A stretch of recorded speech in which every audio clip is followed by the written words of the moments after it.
আসসালামু আলাইকুম সবাইকে, welcome back to my channel tasty bites. আজকে আপনাদের জন্য নিয়ে এসেছি পানিপুরি রেসিপি। খুব কম সময়ে ঘরে বসে পানিপুরি খাওয়ার সহজ উপায় বলবো এই রেসিপিতে। তো চলুন কথা না বাড়িয়ে শুরু করা যাক। প্রথমে একটি বলে আমি পানি নিয়ে নেব হাফ কাপ পরিমাণে। এবারে এর মধ্যে তেঁতুল দিয়ে এটাকে ভিজিয়ে রাখবো 10 মিনিটের জন্য। এরপর অন্য একটি বাটিতে আমি হাফ কাপ পরিমাণে নিয়ে নেব আগে থেকে সিদ্ধ করে রাখা ডাবলি বুট।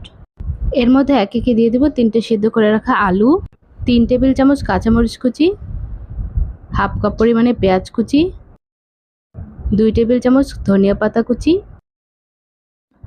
আর দিব হাফ টেবিল চামচ চিলি ফ্লেক্স, দিব স্বাদ মতো লবণ। এরপরে দিব 1 টেবিল চামচ চাট মশলা।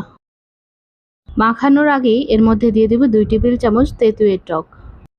এবারে হাতের সাহায্যে সব কিছুকে কিছুক্ষণ ভালো করে মাখিয়ে নিব। এবারে সেই ভিজিয়ে রাখা তেঁতুল থেকে আমি তেঁতুলটাকে কচলিয়ে তেঁতুলের বিচিগুলো ফেলে দিব।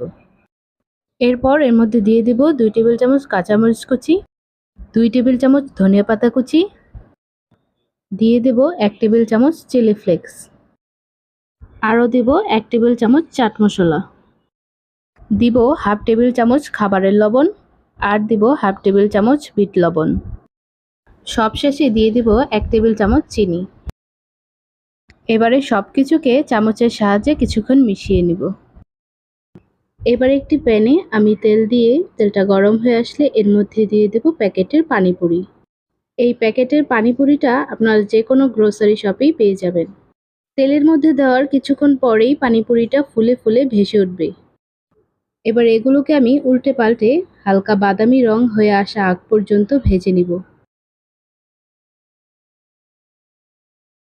এভাবেই সবগুলো পানিপুরিকে আমি হালকা বাদামি করে ভেজে নিব। দেখুন কত সহজেই আমি পানিপুরিগুলোকে ভেজে নিয়েছি। ব্যাস এভাবেই আমরা ঘরে বসে খুব অল্প সময়ে পানিপুরি রেসিপিটা তৈরি করে নিতে পারি। আশা করি আজকে পানিপুরি রেসিপিটা আপনাদের ভালো লেগেছে। ভালো লাগলে অবশ্যই চ্যানেলটিকে সাবস্ক্রাইব করে পাশে থাকার অনুরোধ রইল। আল্লাহ হাফেজ।